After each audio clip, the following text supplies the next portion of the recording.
نبی اسلام کی حدیث ہے بخاری مسلم میں کہ کبھی یوں بھی دعا نہیں کرنی کہ اگر یا اللہ تو چاہے، اگر مگر نہیں، پورے پیشن سے مانگے، صحیح دعا مانگے۔ اور مسلم شریف میں حدیث ہے نبی اسلام کے ایک صحابی اتنے بیمار ہوئے کہ وہ ہڈیوں کا پنجر بن گئے۔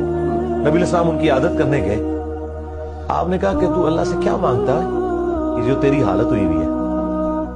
تو نے کہا یا رسول اللہ میں اللہ سے ایک ہی دعا مانگتا ہوں کہ اے اللہ جو تو نے مجھے آخرت میں عذاب دینا ہے نا دنیا میں ہی دے دے۔